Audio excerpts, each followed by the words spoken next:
Wùmí ló dúró yẹn o. Wùmí ló faṣọ white borí yẹn. Ẹ máa wọ́wọ́ Wùmí o. Ẹ máa wọ́n káchífù yẹn. Ó so máa ṣọ dúdú ni. Ẹ máa wò.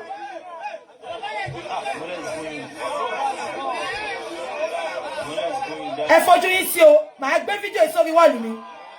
Ẹ máa wò. Ẹ máa wọ́nú kòtò yẹn o. Ẹ máa wọ́nú kòtò yẹn. Ẹ wọ́nú kòtò yẹn. Ẹ wò. Ẹ máa wò. Ẹ máa wò. Ẹ máa wò. Ẹ máa wò. Wùmí ti jú sí. Ṣẹ́tìrí. Ṣẹ́tìrí. Ẹ ti rí. Ṣẹ́tìrí. Ṣẹ́tìrí. Ṣẹ́rí ṣá. Ẹ sọ fún mi ṣẹ́rí. Ṣé gbogbo yín rí?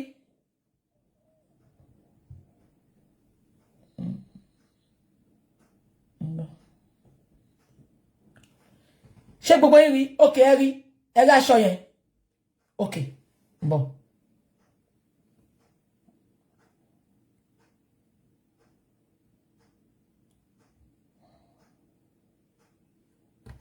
Bon.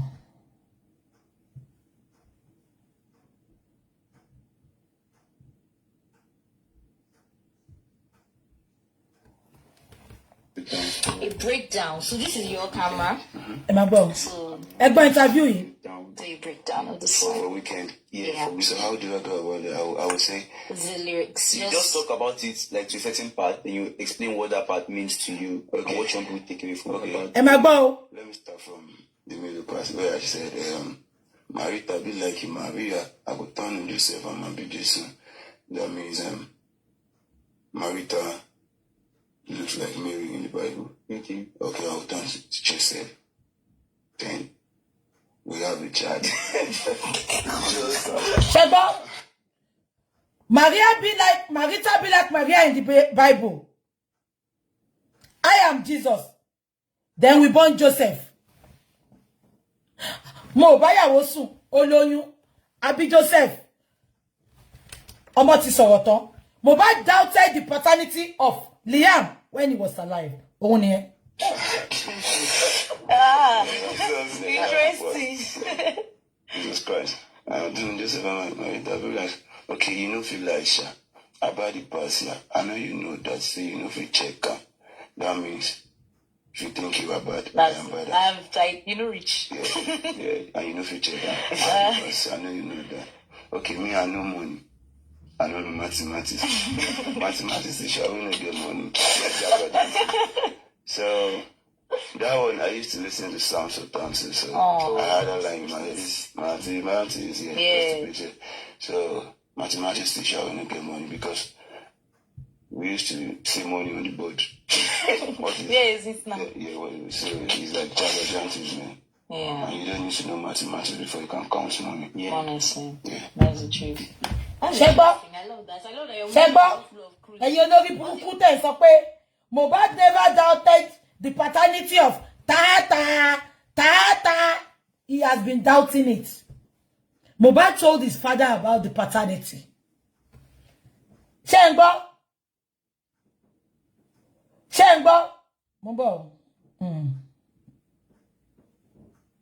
Mbo. Any suru.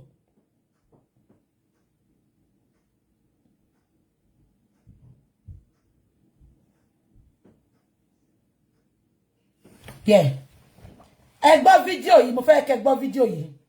Fídíò bí tí Wùmí ti sọ pé kí wọ́n má play ọ̀rọ̀ Prime Boy. Ipe ṣe kàn mọ́ pé ó lè favor Mohbad ní court ni.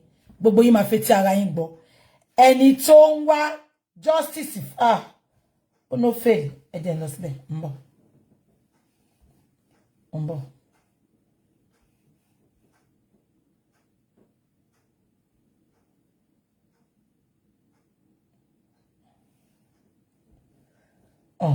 PA gbogbo nǹkan tẹ́ forward sí mi forward àwọn nǹkan tí mo fẹ́ fún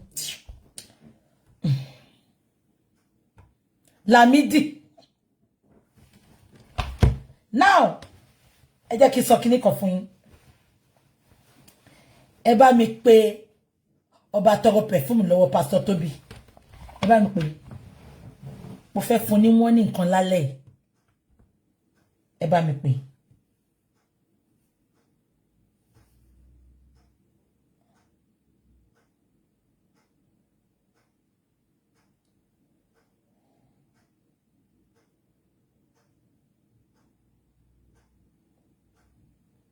Ẹ má bínú. If I don't trust that, right now. Oh my God, I'm fucked up. I'm fucked up. I'm fucked up by many people. I don't trust anyone. We are going to the hospital. If I don't trust that, you're not there. If there's Cynthia, and you know I'm there. Hospital, I will just hospital. Yeah, I'm going to the hospital. You will drive. Where you drop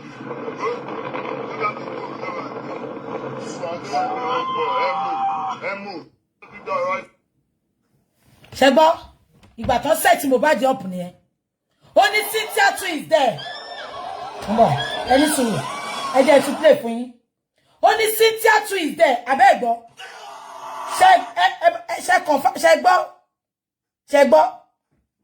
Ṣé confirm. Only Cynthia too is there. Ìgbà tó set ẹ up nìyẹn. Ṣé ń gbọ́. Bó ṣe no mo yẹn kiri nìyẹn. Kí ló dé ṣé Wùnmí ló pé Mohbad kó máa bọ̀ ni tó fi lọ síbẹ̀ tó fi ń nà.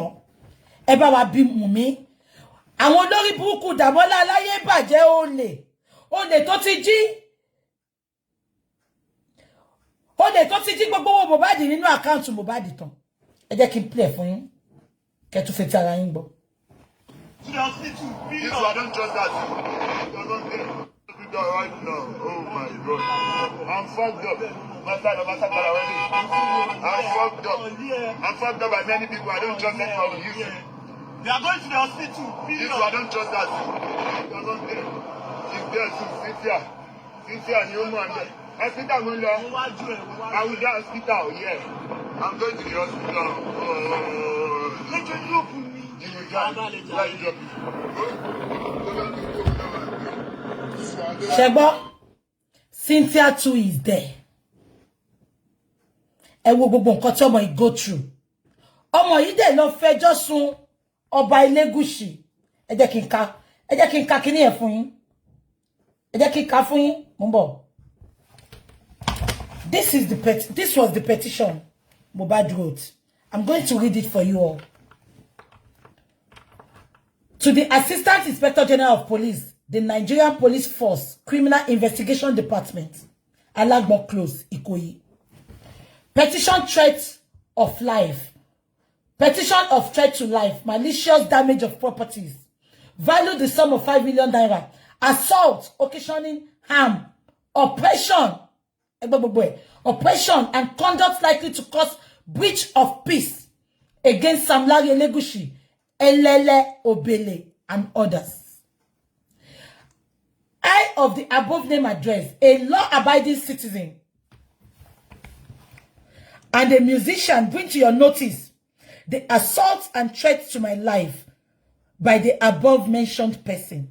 On the 25th of June, 2023, while I was having a video shoot with another artist, Zlatan Ibile, the above-mentioned person, numbering about 15, led by Oba Elegushi, invaded the premises with dangerous arms such as guns, cutlasses, etc., where I was shooting video, and scattered the whole process of the shooting. They damaged the equipment. TikTok, Tilo. I joke TikTok, madam.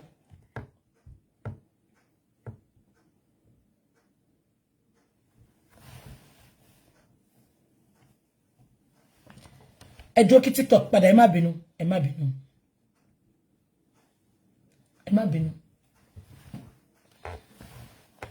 Òun gbẹ́ngbẹ́ mi bọ̀ tí n bá mú nǹkan. TikTok máa mú mi wálẹ̀. Òun gbẹ́ngbẹ́ mi.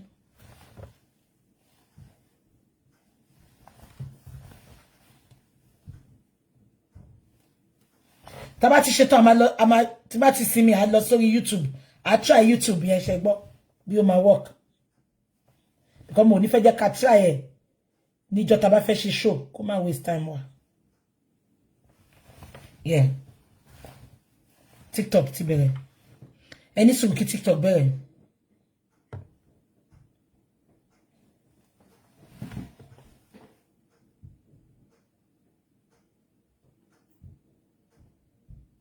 Okay, ó ti bẹ̀rẹ̀.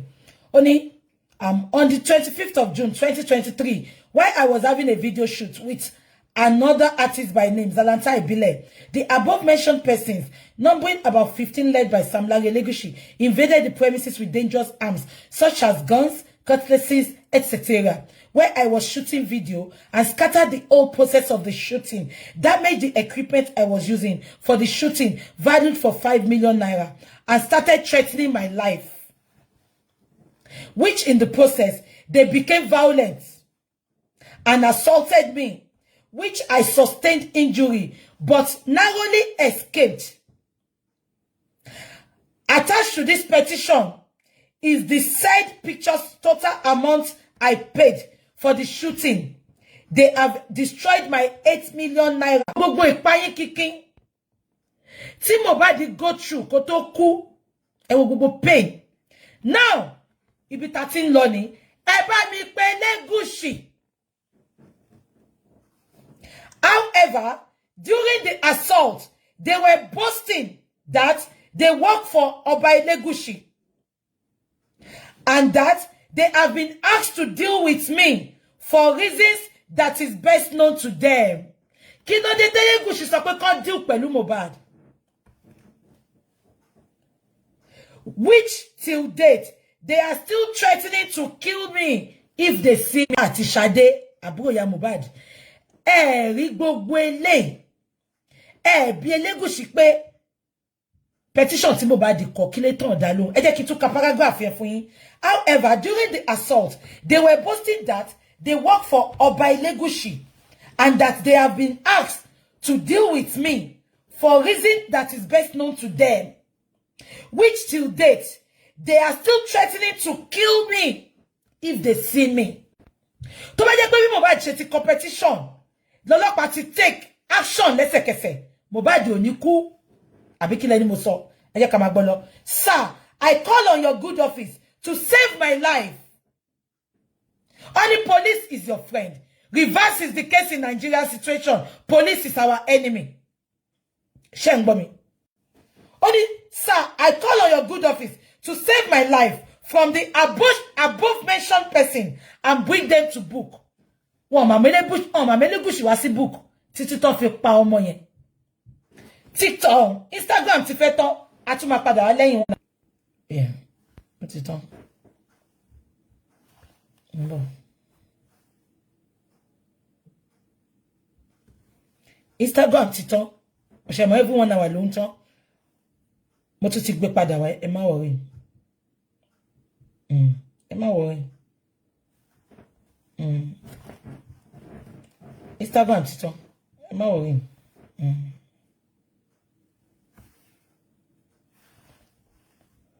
Mo ń dúró kó load.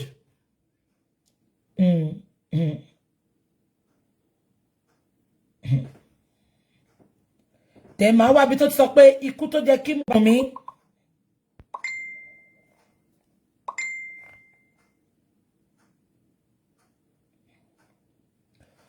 Okay.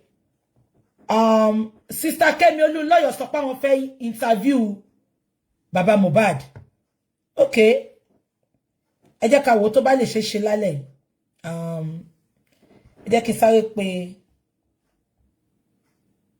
I need to interview all the man who Auntie Kemi. Okay. Ẹ jẹ́ kí sáré pé Bọ̀dáyọ̀. Ẹ má bínú. Ṣé ti gbọ́? Ṣé ti jáde ni? Nbọ̀. Ọ̀nà Auntie Kemi Olunloyo sọ pé wọ́n fẹ́ interview Baba Mohbad. Okay, that's fine. Ẹ jẹ́ pé Uncle Muyiwa. Gbogbo bí tó bá gbà la máa fi fún sí. Ẹnikẹ́ni ni. And it too can play the game. La fẹ́ fi ṣe. Mombo, wọ́n ní Kemi Olunloyo fẹ́, wọ́n Auntie Kemi Olunloyo fẹ́ interview Baba Mohbad. Ẹ jẹ́ kí n pé Uncle Muyiwa. Kí n sọ fún wọn kan organize it, if possible tonight.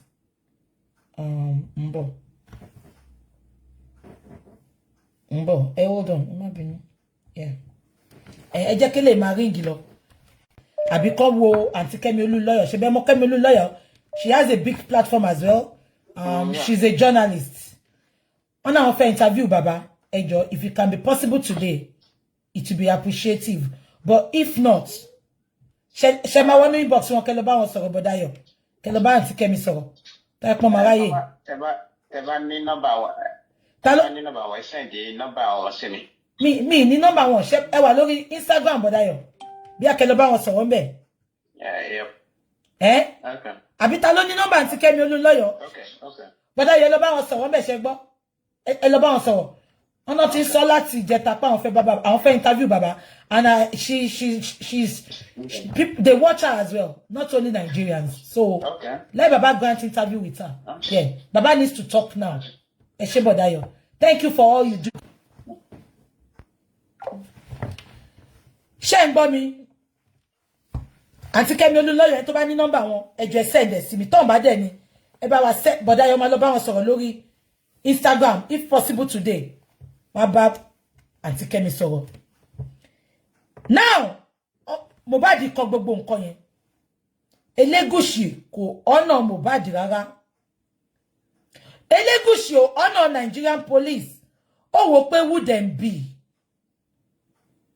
ó ignore wọn àjẹkà lánàá ọmọ kú lẹ́ni ta ni ò mọ̀ pàjẹ́ tó kà lánàá ló pa ọmọ Mohbad ní kàn gba òun wọ́n fẹ́ pa òun ní 25th of June wọ́n dẹ̀ pa Mohbad ní 12th of September just 2 months interval bóyá ká ní Nigeria police wọ́n ti dá Mohbad lóhùn níṣẹ́ èmi mọ̀ pé Mohbad ò ní kú Elegushi this is where I have a problem with you téyàn kan bá kọ orúkọ mi sí pé Bukky fẹ́ pa mí o ṣé ń gbọ́ mi màá challenge accusation yẹn pé jọ kí ni ó ṣe tí mo fẹ́ pa ẹ́ kí lè tó ṣe accuse mi Elegushi ẹ dákẹ́ síbẹ̀ ẹ challenge petition tí Mohbad kọ 2 months after ọmọ ìsọpọ̀ fẹ́ pa òun adẹ̀bábẹ̀ ẹ̀dẹ̀ pa Elegushi èmi ò wá bá yín jà nsìn ẹ kàn fún mi lésì ṣe ipe petition tó fi ẹ̀sùn apànìyàn kàn yìí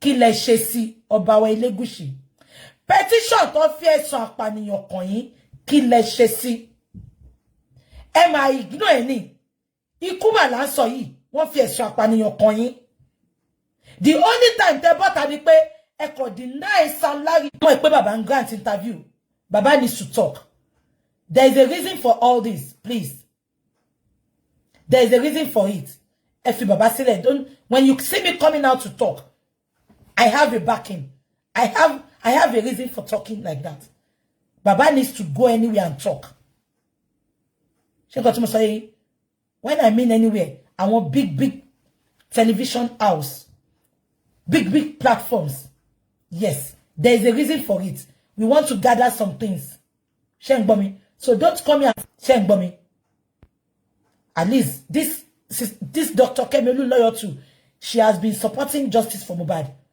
so she has the right to interview baba don't tell us what to do leave baba alone there is a reason for us ṣe bẹ́ẹ̀ gbọ́ tí bọ̀dá mú ìwà náà agree sin there is a reason for baba granting that interview so please don't tell us what to do please ṣé ń gbọ́ two can play the game so don't worry ṣé ń gbọ́ mi so if baba sílẹ̀ ẹ jẹ́ kó ṣe interview a lot of interviews are still coming yeah his lawyer told him to start talking yes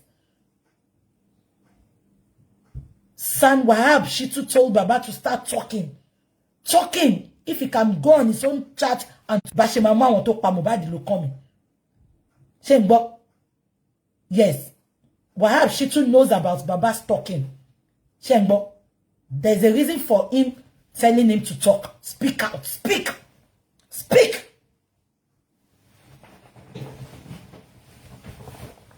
ṣé ń gbọ́ mi ọba tó pa odindi ọmọ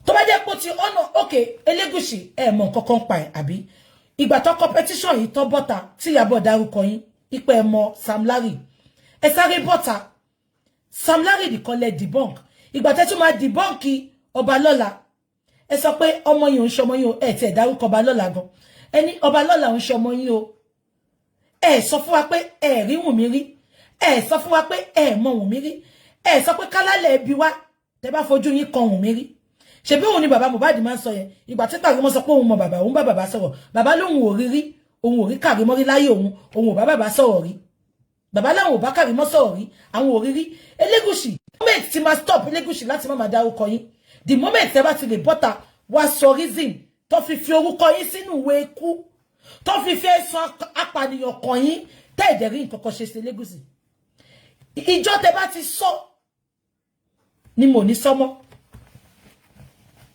mo wá gbọ́ nǹkan tó sọ pé ẹ fẹ́ ṣe Elegushi wọ́n sọ pé ẹ fẹ́ arrest bàbá ní next week Elegushi look at my face and read my lips o lè jẹ́ ọba wà láìtàláì tó bá dánwò mo ní speak ẹ bá mi bi Elegushi wọ́n náà wọn tó máa ń bá organize àwọn tó máa arrest wọ́n náà sọ pé Elegushi máa arrest bàbá ní next week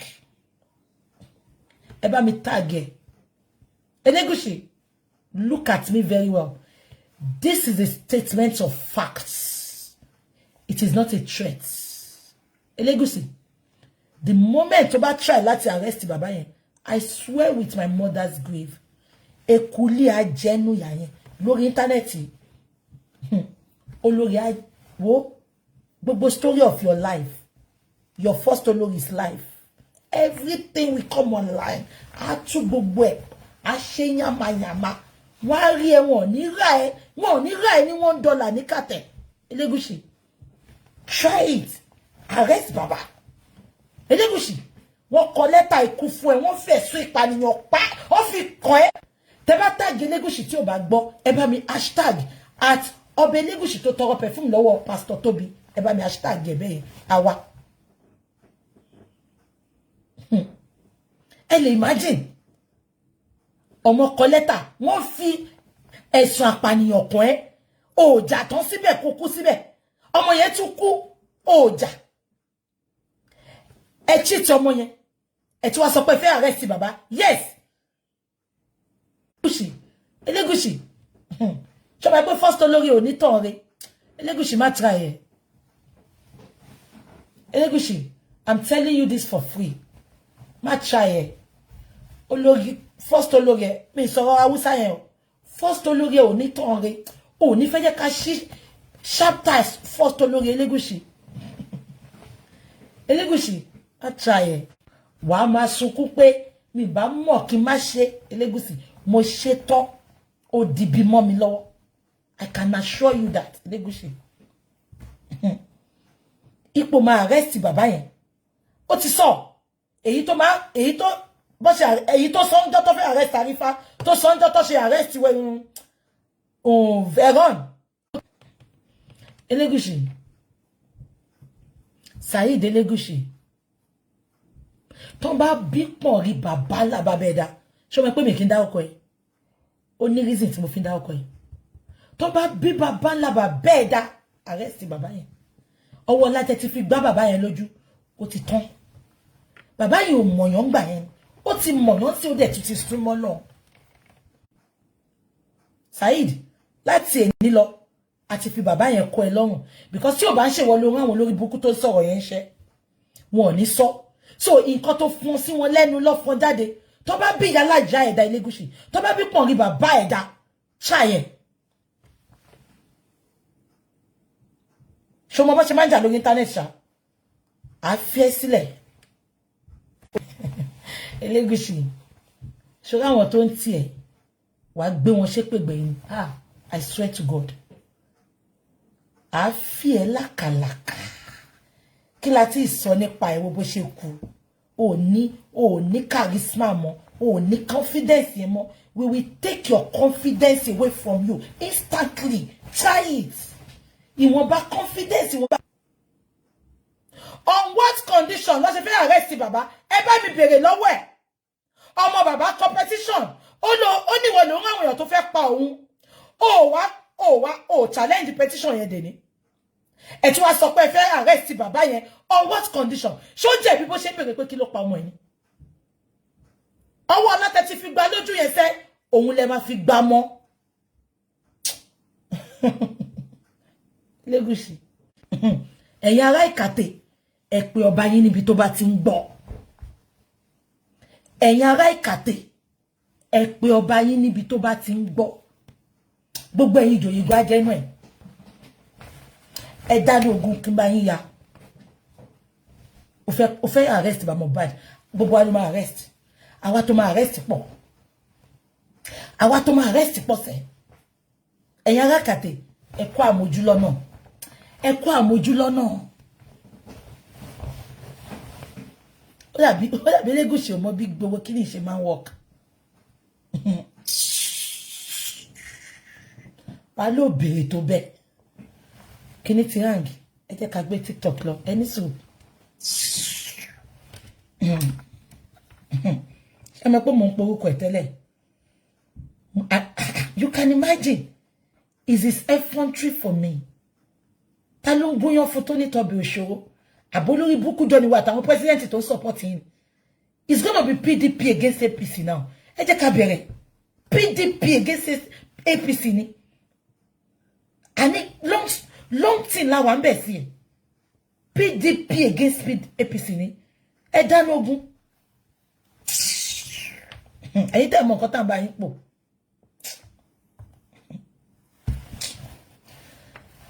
I don't want to talk much. I just can't. Very, very insultive.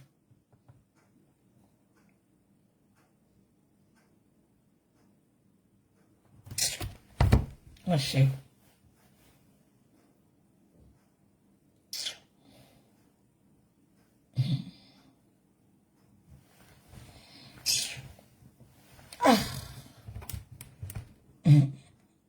No, don't worry. First lady, don't worry. You know we don't talk. And my power team, Baba, King Pariwo. Update us. We don't need to be updating every time. You will see the results.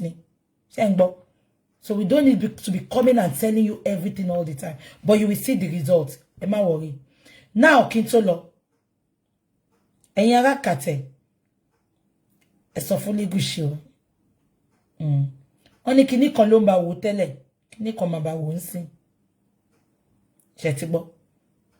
Ìjà yìí máa di political fight tó bá yá ẹ̀kọ́ déètì ní sílẹ̀. It will be APC versus PDP. Ṣé bí APC ò fẹ́ràn wá lọ́wọ́ ni? Á lọ bá PDP. Á lọ bá PDP wọ́n support wa. Tá dẹ̀ ti work on. Ẹ jẹ́ ká máa wo bó ṣe ń lọ. Now kí n tó máa lọ. I want to call on some people ẹ̀yin olórí burúkú ará Ekiti government.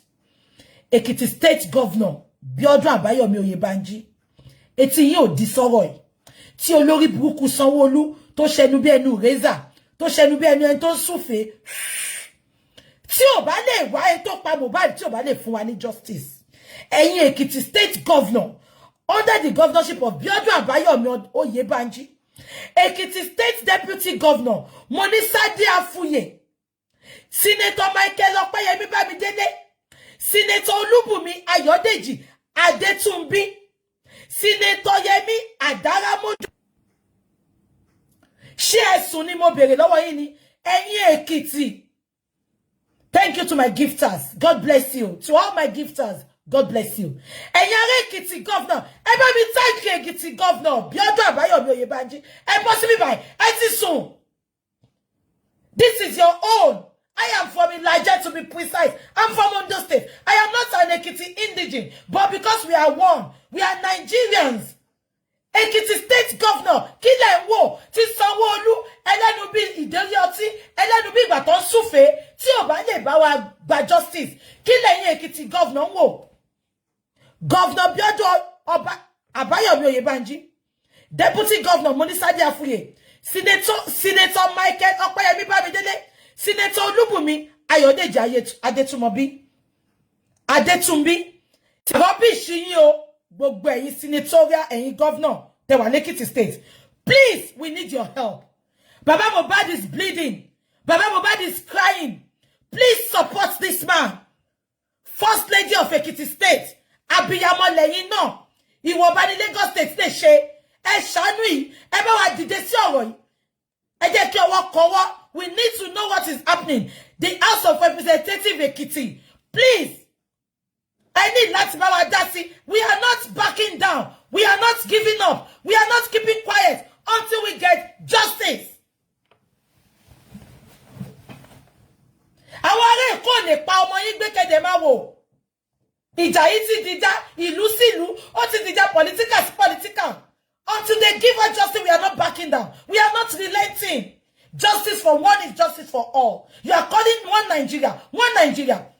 Ọ̀pọ̀ ọmọ lẹ́kọ̀ọ́ sanwó olórí nǹkan ṣe sí ó ṣẹnu bí ẹnu ṣeré. Yín fún ni ṣáàyàn yín sí ó political power láti máa pa àwọn ọmọ wa ni. Deputy Governor of Ekiti State, you are from Baba's Town. Ọmọ Kere Ekiti ne. Why are you keeping quiet? Ẹ bá yín sọ̀rọ̀ kẹ́ fún wa ní justice. All from all angles of the world, we can see that Mohbad was killed. And you all kept quiet. You fold your arms.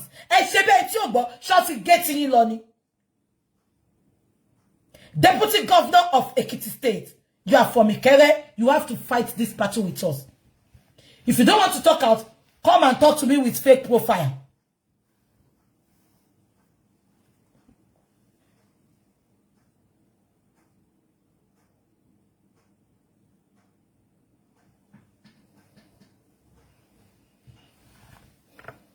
Imagine. We are not backing down. No retreat, no surrender. Ewo lórí burúkú Damola tó sọ pé bàbá lọ bèrè lọ́wọ́ lawyer nípa YouTube. Bí gbogbo àwọn tó wà ńbẹ̀ ńjọ́ yẹn bí bàbá ṣe wọlé. Bàbá go dá lawyer mọ̀. Ìgbà tí bàbá wọnú lẹ́jọ́ yẹn, lawyer yẹn gangan ló kí bàbá ló introduce rẹ̀ sí bàbá. Tí olórí burúkú Damola sọ pé bàbá lọ bá lawyer fún YouTube. I will continue Lola. I just call YouTube. I will try YouTube. Let YouTube bá work. I will continue me. And imagine. Gbogbo yín dé jókòó, ẹ dé look away. Tẹ́ni bá jẹ́ ọkàn yín. Kí ló dé? Ẹ wo gbogbo àwọn olórí burúkú tó pa ọmọ yìí. They are coming out with different stories. Up to today, Wùmí dákẹ́ kò sọ nǹkan tó pa Mohbad fún wa. Wùmí tó sọ fún wa tí gbogbo ayé gbọ́ pé I knew what killed my husband, but I will never talk. Òun ló tún padà wá sí tó sọ pé bàbá Mohbad ni ò jẹ́ kó rí justice. Ìtọ́wọ́ sáré lọ sí ọmọ. Ṣé bàbá Mohbad wà ńbẹ̀ ìgbà tọ́mọ kú ni? Ṣé bàbá Mohbad 9 o'clock ni bàbá Mohbad délé? Mohbad ti kú látàárọ̀. Ó mú police report sílẹ̀. Ó mú nǹkan sílẹ̀. Ó dẹ̀ sọ pé bàbá Mohbad ló ní kó sáré lọ sí ọmọ. Wùmí wo bitter you. Olórí burúkú ọmọ. Karimo sọ now. Karimo sọ pé you never mourned. Only tí gbogbo Nigerians mourn, you did not mourn your husband. And you will come online, pity party. But in Nigeria, they like sentiments. They don't face the real thing.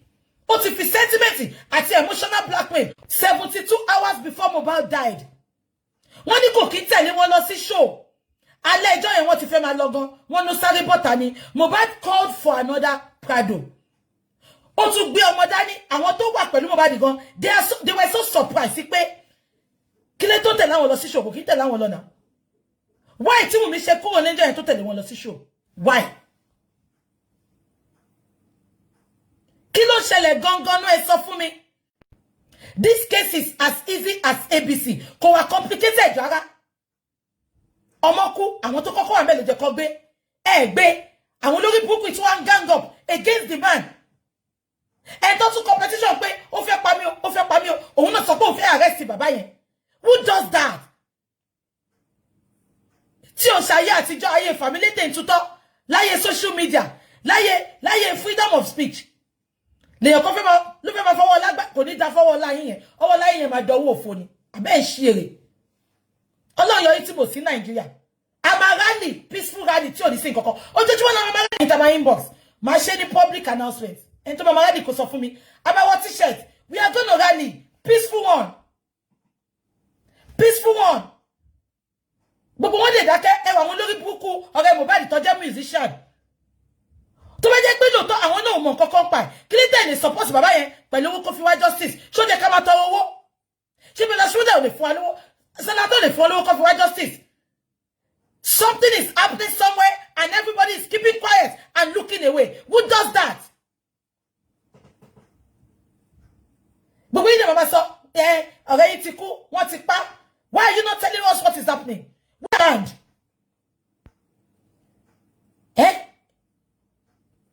tó bá jẹ́ pé nǹkan ò spill sínú òkú Mohbad. Okay, bàbá ṣẹ̀yìn àti gbọ́. Ṣé Mohbad ló ṣẹ̀yìn ni? Kẹ́ má lè support ní pé ká wá justice fọ́mọ yẹn. Wùmí dẹ̀ parọ́ gbogbo yín dẹ̀ ń wò. I má blame wọn. Mohbad Wùmí ló control nule yẹ kí Mohbad tó kú. Wùmí dẹ̀ ti promise wọn ní owó. So that is why Dàmọ́lá ẹ̀gbọ́n Wùmí ó confirm. Ó sọ pé àwọn méje làwọn máa ń bẹ̀ ìgbà tí Mohbad kú. Government dẹ̀ ń wò wọ́n, ọlọ́pàá dẹ̀ ń wò wọ́n. Wọ́n dẹ̀ mú wọn pé ẹ sọ orúkọ àwọn tó wà ńbẹ̀ fún wa. Wọ́n dẹ̀ máa bọ́ta, wọ́n dẹ̀ máa play on our intelligence. Up to today, Wùmí ò sọ kú tó pa Mohbad. Ìwọ dẹ̀ lórí Mohbad gbẹ̀yìn. Gbogbo àwọn boys sọ pé sàlẹ̀ làwọn wà. Ìwọ àtàdúrà lẹ wà lókè ìgbà tí Mohbad máa kú. Ẹ̀jẹ̀ bọ́ta ẹ̀jẹ̀ fi rọ́ parọ́ fún wa. Ṣé ṣí ere ni? Ṣé yáwó ere ni? Àwa tún wí tó Elegushi sọ pé òun fẹ́ arrest ba. Tó bá bí ìyá ẹ̀ dára arrest. Fídíò tí Mohbad ṣe. Ọmọ mi. Ṣó ti orin yẹn ti jáde? Ọmọ mi. Ọmọ mi, èmi ò mọ̀. Ẹ̀yin tẹ́ máa ń gbórin Mohbad. Ó ní fídíò kan ọmọ mi. Ṣó orin yẹn ti jáde?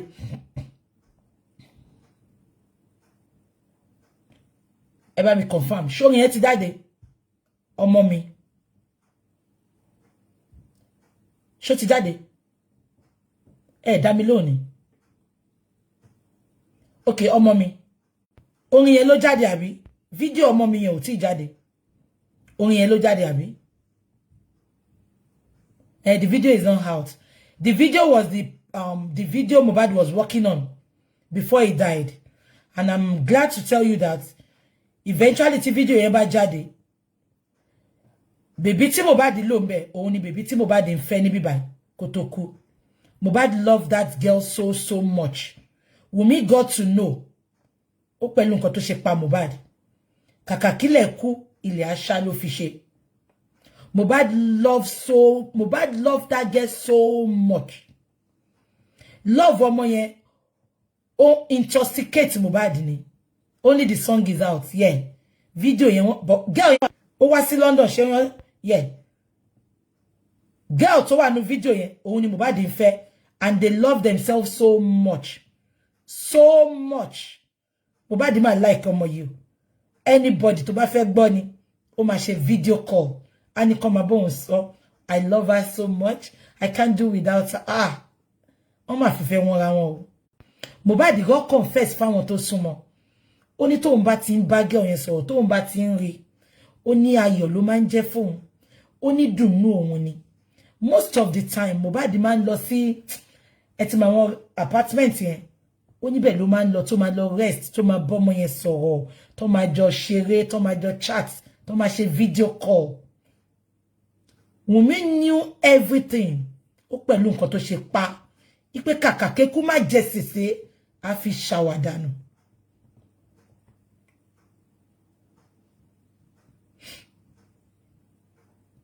Ọmọ mi tí fídíò yẹn bá jáde, ẹ watch out. Girl tí Mohbad ló ńbẹ̀ tó ń so mọ́ yẹn girlfriend ẹ̀ ni. And he was planning to marry that girl. Can you succeed ni? Wùmí ò ní rí pa. That girl knows a lot about what Wùmí is doing to Mohbad and what Mohbad was going through. I'm trying my best to have the ladies, to talk to the lady, to assure her. Ipe Mohbad law, but I don't know. Let me talk to her. So that I'm giving her the confidence to come and speak with us. I'm giving her the honesty in us to come and speak with me. For her to know that I know. Mohbad ma nífẹ̀ẹ́ ọmọ yìí. Bàbá ẹ bèrè lọ́wọ́ bàbá. Bàbá go mọ tó nǹkan tí mo mọ̀. Ìgbà tí Mohbad dé sí Naija láti London, ọ̀dọ̀ bàbá ẹ̀ ló lọ straight. Bàbá bá ọmọ yẹn sọ̀rọ̀. Ẹ lè bi bàbá lọ́la tó bá ń ṣe chat. Bàbá kí ọmọ yẹn. Mohbad ní kó máa bá òun dúpẹ́ lọ́wọ́ ẹ̀. ipò tọ́jú òun ipò òun nífẹ̀ẹ́ blessing mọ ọmọ yẹn blessing kí ọmọ yẹn aṣọ tí Mohbad rà ẹ mà wọ́n bí tracksuit yẹn bèbí yẹn ṣe shopping fún Mohbad fún blessing no aṣọ yẹn ẹ pé blessing kẹ́ sọ pé mò ń parọ́ torí ọmọ dáadáa ọmọ alálùbáríkà ojú Mohbad ṣì nǹkan tí Wùnmí ṣe 80 bàbá nìyẹn because ó ti act fún bàbá sorry ó ti act fún Mohbad ẹ bèrè lọ́wọ́ tó súnmọ́ Mohbad náà Mohbad change password níjọ́ kan ìgbà tó bá fi débi password Wùnmí ti change password padà kí Mohbad tó mọ̀ ó pẹ́ bí gbogbo nǹkan ṣe ń wọnú fóònù Mohbad ló ń wọ ti Wùnmí náà so kàn ṣe pọ́njọ́ ń lo nǹkan kan náà Mohbad máa nífẹ̀ẹ́ ọmọ yìí o báwo ni ò bá ṣe dùn tó kí Mohbad wà láyé lẹ́ni kó dẹ̀ fẹ́ ọmọ yẹn peacefully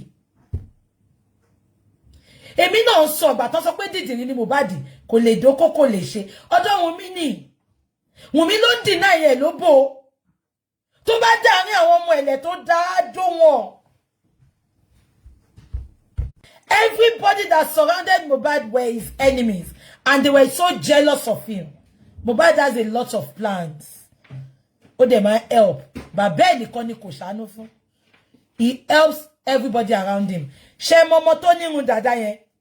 Ọmọ yẹn ṣe musician, footballer ni. There is a reason he's always coming to Mohbad.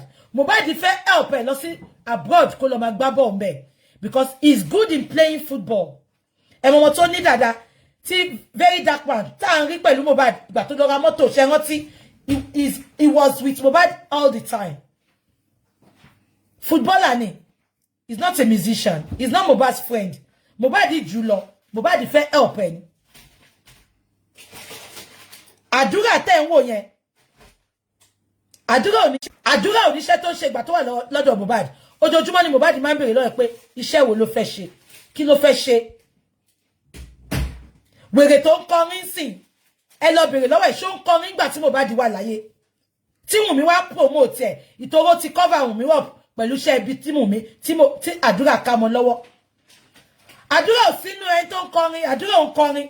As a matter of fact, gan kò ní phone, àdúrà ò ní phone. Mohbad kú tán làdúrà ní phone. Ẹ pé àwọn tó súnmọ́ wọn kẹ́ sọ pé mo parọ́ yẹn.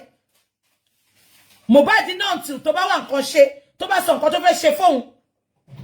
Mohbad kò ní phone, àdúrà ò ní phone. Mohbad kú tán ni Wùnmí ra phone fún gbogbo compensation tó ń fún wọn nìyẹn. Àdúrà ò kọrin ìgbà tí Mohbad wà láyé, wèrè olórin tó ń kọrin sìn. Kò kọrin ìgbà tí Mohbad wà láyé rárá. Ó ṣe lọ. Ẹ lọ follow bàbá lórí TikTok. Mohbad dad. Bàbá máa jáde lọ́la ní 4 o'clock. Wọ́n máa ṣe live.